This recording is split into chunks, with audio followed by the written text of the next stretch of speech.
In the series finale of Friends, Chandler Bing looks around Monica's massive West Village apartment one last time and delivers a line that basically admits what we'd all been thinking for 10 years. Thanks to rent control, it was a friggin' steal. But more important, because of rent control, it was a friggin' steal.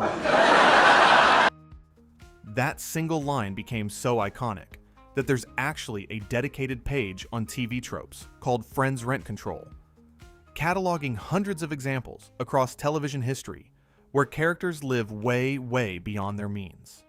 And today, we're diving deep into 8 classic shows from the 80s and 90s, where the gap between what these characters earned and what their apartments would actually cost is absolutely staggering. We've got the numbers, we've got the receipts, and honestly, some of these are going to blow your mind. If you love revisiting the shows that shaped your childhood and teenage years, make sure to hit that subscribe button and drop a like on this video. Now let's talk about some impossibly nice apartments. We're counting these down from most realistic to least realistic, which means we're starting with a show that might actually surprise you. Number 8. Martin. We are gathered here today to pay tribute to DP. Martin Payne's spacious Detroit apartment in the Garden Court building looks, at first glance, like another sitcom housing fantasy. A local radio DJ living in a 9-story Beaux-Arts landmark designed by famed architect Albert Kahn, arched windows, limestone detailing, views of the Detroit River. Surely this has to be unrealistic. Except, here's the thing. Detroit's housing market in the 1990s makes Martin's living situation entirely plausible. The math actually works. The Garden Court Apartments at 2900 East Jefferson Avenue is a real building, listed on the National Register of Historic Places since 1985. Martin hosted a talk show on fictional radio station WZUP, which would realistically pay somewhere between $25,000 and $35,000 a year for a Detroit market DJ. His girlfriend Gina worked in public relations, probably earning $30,000 to $45,000. Here's the key detail. The 1990 census recorded Detroit's median home value at just $25,600, the lowest of the 25 largest U.S. cities. That's roughly 1/12 of San Francisco's median home value at the time. Estimated rent for a spacious apartment in a building like Garden Court in the mid-90s was approximately $400 to $700 per month.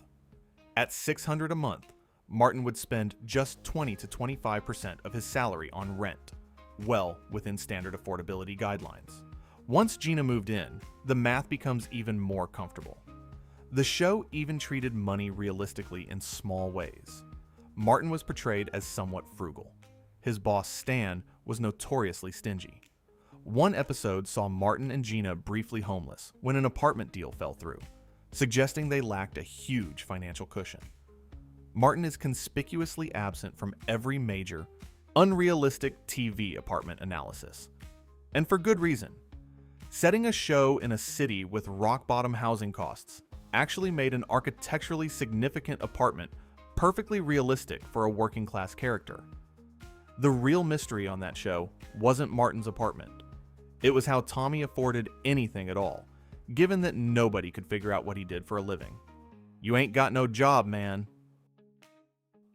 Number 7. Perfect Strangers. No true hardship is listening to that story. Now, here's a deep cut that doesn't get nearly enough attention in these conversations. Larry Appleton and Balki Bartokomous started in one of television's most honestly modest apartments, a cramped unit above the Ritz discount store where they both worked for minimum wage. Balki slept on a fold-out sofa. There was no separate bedroom. For two guys earning roughly $7,000 to $10,000 a year each as discount store clerks in 1986, this felt right. Then, season 3 arrived, and the show pulled one of sitcom's most shameless moves, the silent apartment upgrade. Larry and Balki suddenly appeared in a spacious 2-bedroom in Lincoln Park, with zero acknowledgement that they'd moved. Their girlfriends, flight attendants Jennifer and Marianne conveniently lived in the same building. According to 1990 census data, Lincoln Park renters paid an average of about $700 per month. By season 3, Larry had become a reporter at the Chicago Chronicle, while Balky worked in the mailroom. Their combined income of $30,000 to $43,000 could theoretically cover a $700 to $800 apartment, consuming about 25% to 30% of gross income. Tight, but technically possible. But here's where Perfect Strangers gets interesting. The show's most fascinating housing moment came in season 7, when newlyweds Larry and Jennifer moved into a Victorian house they explicitly could not afford. The episode directly addressed the financial strain. Couple couldn't pay for both food and heat after moving in. They recruited Balky and Mary Ann as boarders to split costs. A follow-up episode had Larry and Balky taking part-time jobs selling cleaning products door to door to make ends meet.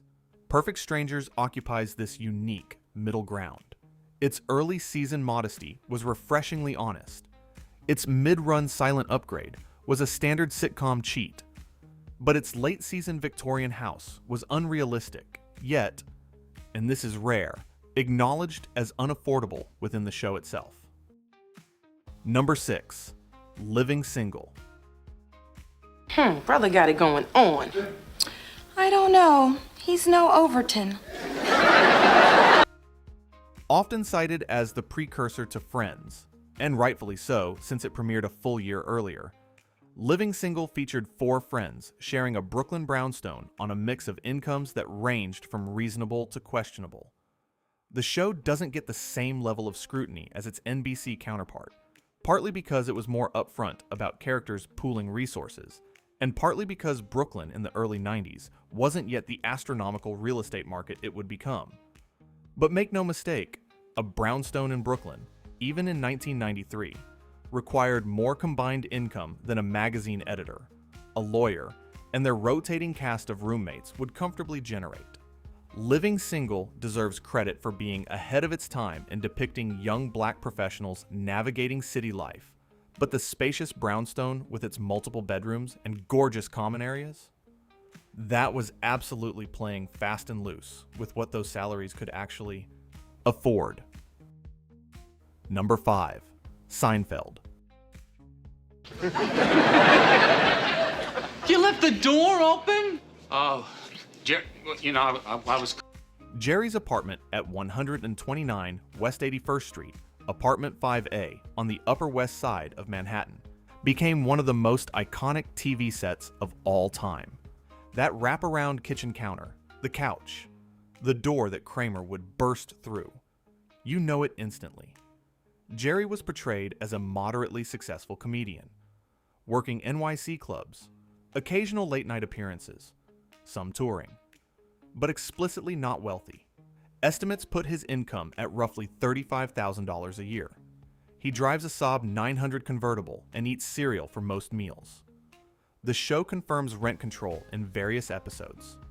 In one memorable storyline, a vacant unit in Jerry's building is listed at just $400 per month, triggering a bidding war with $5,000 to $10,000 bribes. That's how desperate people were for rent-controlled apartments. Market rate for Jerry's one-bedroom in the early 1990s would have been $1,200 to $1,500 per month. Today, we're talking $3,400 to $4,500 monthly. On $35,000 a year, Jerry absolutely could not afford market rate. Rent alone would consume over 40% of his gross income. And then there's Kramer. Cosmo Kramer has no stated job for most of the series. He survives on sporadic windfalls, an $18,000 horse bet, Calvin Klein modeling, coffee table book royalties, scalped opera tickets, and being on strike from H&H Bagels for 12 years. When asked how he affords things, Kramer simply responds, "I get by." The show never explains it. The ambiguity is intentional. There's actually a 2023 academic paper in the American Journal of Economics and Sociology that analyzes Seinfeld episodes as pedagogical tools for teaching the economics of rent control. That's how deeply this show has influenced our understanding of housing economics. George Costanza, meanwhile, serves as the show's realistic foil. Chronically underemployed, he moves back in with his parents in Queens, representing what actually happens when you can't afford the city. Number 4. Full House. Well, if you saw her do all those things, why didn't you try and stop her? Because you let her do whatever she wants. No, I don't. The Tanner family's gorgeous San Francisco Victorian represents perhaps the most mathematically impossible housing situation in television history. According to one study that ranked TV apartments by what percentage of character income would go to housing costs, Full House clocked in at a staggering 177%. That's not a typo. The Tanner family would need to spend nearly twice their entire income just on the house. Danny Tanner hosted a local morning show. His brother-in-law Jesse was a struggling musician. Joey was a comedian whose career never seemed to take off. Yet somehow, 3 adults and 3 children comfortably occupied a multi-story Victorian in one of America's most expensive cities. San Francisco real estate, even in the late 80s when the show premiered, was notoriously expensive. Today, comparable properties in that neighborhood would cost multiple millions of dollars. The show never attempted any explanation. No inheritance, no rent control, no mysterious benefactor. Just vibes and the assumption that viewers wouldn't think too hard about it. Number 3. Friends. Like, if the Queen of England comes over. Honey, she keeps canceling on us. Take the hint. Monica's apartment at the fictional 495 Grove Street in the West Village has been analyzed more than probably any other TV residence in history. The real exterior is 90 Bedford Street at the corner of Bedford and Grove, a 6-story building completed in 1899. All interiors were filmed on Stage 24 at Warner Brothers Studios in Burbank. The apartment itself is estimated at 1,100 to 1,500 square feet, roughly double the average NYC apartment. The show's explanation was that Monica illegally sublets her grandmother's rent-controlled apartment. In Season 4, Superintendent Mr. Trieger threatens eviction after discovering the sublet and references the Rent Stabilization Act of 1968. Joey saves the day by teaching Trieger ballroom dancing. With rent control, the show implies Monica pays approximately $200 per month. Here's the reality check. During the show's run from 1994 to 2004, market rate for that apartment would have been $2,500 to $3,500 monthly. Today, according to NYC brokers, we're talking $7,000 to $8,000 per month. Purchase price? Approximately $2 million. Monica worked as a chef, earning anywhere from $36,000 on the low end to $80,000 at her peak as head chef at Javu. Rachel started as a Central Perk waitress. Her first paycheck was $232.36. Even Chandler, who worked in IT procurement and probably earned $50,000 to $100,000, would have struggled to cover market rent. Production designer John Schaffner based the layout on his own 6th floor walk-up on West 14th Street. Those iconic purple walls? Benjamin Moore, Persian Violet, 1419. The yellow picture frame over the peephole was originally meant to hold a mirror, but a crew member broke the glass and the empty frame just stuck. Even other shows acknowledged the absurdity. The Good Place has a scene where Michael asks, how did they afford that apartment? A waitress and a chef with those Manhattan real estate prices? Number 2. Sex and the City. Through everything, the apartment had always been there for me. If Friends stretched believability, Sex and the City absolutely shattered it. Carrie Bradshaw wrote a single weekly column for the fictional New York Star. Estimates put her income at roughly $15,000 per year, based on approximately $300 per column. Even using the higher estimate, based on what real columnist Candace Bushnell earned, Carrie would make around $60,000 annually. Still nowhere near enough for her lifestyle. The show's most iconic financial reckoning comes in Season 4, when Carrie needs a $40,000 down payment after her breakup with Aiden, Miranda calculates she spent $40,000 on shoes, roughly 100 pairs of Manolo Blahniks and Jimmy Choos. At that moment, Carrie has $700 in checking and $957 in savings. The bank denies her loan, calling her an unattractive candidate. Her rent was stated at $700 per month, rent controlled, naturally. Market rate during the show would have been $1,700 to $2,000 monthly. Today, comparable apartments run $2,500 to $4,000 plus. But the spending went far beyond rent. One calculation estimated season 4's wardrobe alone at $175,000 in clothing, shoes, and accessories. Monthly taxi spending, $228. Monthly drinks, $132. Cumulative debt by series end, approximately $1.2 million. The show's writers knew this was a problem.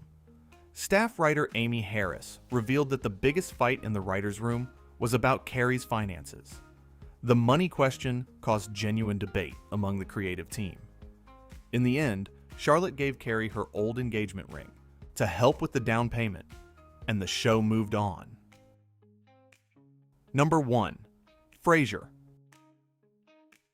Why shouldn't I? She's single, I'm single. That's what single people do. Are you sure you're ready for this? Will you stop it? I'm not talking about eloping here, it's just dinner. And finally, we arrive at what is arguably the most egregious example of the sitcom housing fantasy in television history. Dr. Frasier Crane's apartment at the fictional Elliott Bay Towers, apartment 1901 on the 19th floor, featured roughly 2,000 square feet, 3 bedrooms, a sweeping open-plan living room with a fireplace, French doors opening onto a terrace, and panoramic views of the Space Needle. The furnishings read like a design museum catalog. A Steinway grand piano, a custom Coco Chanel couch replica made with 24 yards of Italian suede, costing $15,000 to $20,000 to produce. An Eames lounge chair, a Wassily chair running about $1,400, a Le Corbusier lamp at around $2,200, a $27,000 Dale Chihuly glass sculpture, a $20,000 Julian Schnabel painting. The entire set reportedly cost approximately $500,000 to decorate. And what did Frasier do for a living? He hosted a call-in psychiatry show on KACL 780 AM, a local, non-syndicated radio program. The average radio announcer salary in 1994 was just under $28,000. Even generous estimates that account for major market popularity and agent-negotiated raises only push his income to maybe $200,000 by the show's later seasons. The apartment, however, was valued at approximately $1 million in 1993. By 2021, real estate experts estimated it at $5 million. Current comparable Seattle penthouses list between $3 and $8.6 million. One of the show's writers provided the closest thing to an official explanation. Frasier supposedly had investment income, made money as a private therapist in Boston, lectured, wrote articles, and just invested very well. The writer also acknowledged that looking up actual Seattle real estate, prices, or local market celebrity salaries would be easy to do now, implying the pre-internet era gave them cover. The set was designed by 5-time Emmy winner Roy Christopher, who stayed with the show for all 11 seasons. Former Frasier writer Ken Levine called the living room the single greatest multicam set ever built. And in a beautiful piece of television history, the apartment was literally constructed on Stage 25 at Paramount Studios on top of the old Cheers bar set, meaning Frasier's Coco Chanel couch sat roughly where Kelsey Grammer once perched on his bar stool. Conclusion. So why does every sitcom apartment seem impossibly nice? The answer comes down to production necessity rather than narrative carelessness. Sets need room for cameras, lighting rigs, and blocking. Real apartments are cramped, dark, and impossible to film in. One set designer explained that apartment square footage gets exaggerated so crews can fit cameras, boom microphones, and equipment. Characters need room to move. Another industry veteran put it more bluntly. Imagine Kramer staggering into a dim and crowded studio apartment. The physical comedy just doesn't work. Ken Levine, who worked on shows including Cheers and Frasier, summed up the whole phenomenon perfectly. No one in sitcoms could afford their apartments. The real question is whether the gap between fiction and reality enriches the comedy or undermines it. Frasier's oblivious luxury became part of the joke. Monica's rent-controlled situation spawned an entire plotline. And Martin Payne's Detroit apartment proves that sometimes, just sometimes, if you set your show in the right city, the fantasy can actually be real. Thanks for watching. If you enjoyed this deep dive into the economics of your favorite TV shows, hit subscribe and let us know in the comments which unrealistic TV apartment bothered you the most. We'll see you in the next one.